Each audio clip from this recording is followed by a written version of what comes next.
have levies where they provide funding for mental health and addiction services. In this case, they're going to be able to step in and fill the gap. Are you going to do anything like that in Cuyahoga County? We are talking about it, but it's not like there's an endless pool of money that these local communities have just because they happen to have passed a levy.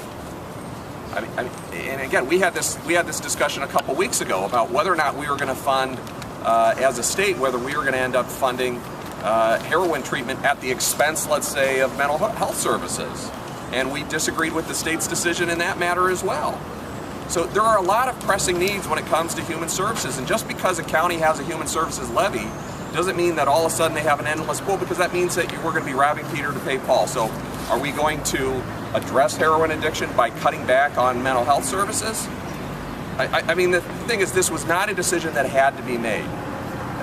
They made a bureaucratic decision without realizing that there could be an interruption in services for treatment, and it's a foolish decision.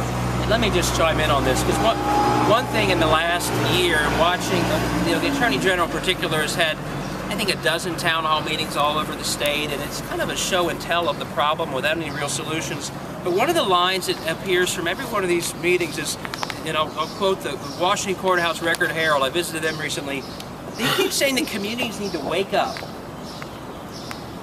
Communities need to wake up. It's like a lecture, as if they don't understand. Communities are wide awake. They've been dealing with this issue for 3 straight years. And to see lectures from state leaders about how they need to wake up, and then 2 years of cuts to local government fund, and now cuts to the communities that are being told they need to step up are actually devastating. What they're trying to do is, you're getting the wrong message, and then you're getting the perfectly wrong action. And just to be clear, I mean, this $20 million is a lot of money, but for these institutions, when you break it all down, we're talking about not 4 or 5% or 2% or 10%, we're talking about 30%. In some cases, the AP highlighted Lorain County, talking about 40%. So as a percentage of the treatment they're doing, these are enormous numbers. And so to have state leadership giving these sort of lectures about communities waking up, the communities have been wide awake for years. They were awake before the state folks were awake. And now they're being told not only wake up, but by the way, we're taking even more money from you, in this case, in the direct treatment you're providing. And the numbers, again, Franklin County is going to go from, in this federal block grant, $4.9 million to $3.3 million. That's not just a lot of money, that's a big percentage. Hamilton County, 5.4 to 3.6. Cuyahoga from 7.6 to 5.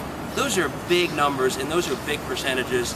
And in the end, it will mean for these agencies, they're just not able to treat as many people. And if you talk to anyone in these counties, they know they're already not treating nearly enough people. So just to be clear, are you guys calling for this to be phased in? And you say the state should reconsider the decision, but is there a specific alternative that you're advocating for? Let me say, I mean, this is basically coming out of a slow payment issue. What I would do is use well, there are many. I would say there probably are many solutions that some smart people come up with. Of all the choices, this would be the last one, because we have a problem that the payments are coming too slowly. The idea that the state leaders said, okay, we've got this problem, the way we solve it is on the backs of those seeking and giving treatment. Those are the last people that should actually be paying for this slow process. So whether it's the state creatively figuring out how to float dollars to handle the transition, which in 18 months we'll be back to the level we're talking about now, so let's use other funds to float the amount needed to get through this. I mean, to me it's startling that the decision that was made to solve this was, let's just put it on the backs of those seeking giving treatment. 100% it's on their shoulders. Of all the ways you could solve it, that would be if you believe seriously that we're in a crisis, which they say they do, that would be actually the one solution you wouldn't pick. So if you're going to use other funds, you would have to take it from something else. So what would you do? Well, look, let me put it this way, and I agree with David. I mean, they made a decision that the heroin crisis was not so urgent that they weren't able to just phase this in over or they weren't even willing to phase it in, and there were going to be immediate cuts. Now, when you're right in the middle of the storm, why would you pick that moment to say, no, this has to be addressed right now in terms of this budgetary process, even if it means cuts sometimes that amount to 30–40% of a county's budget that they have to deal with this problem while the epidemic is raging. Why does that make sense? Now, in a $62 billion budget, do I think that there's any way that the state could have made sure that all those counties are held harmless?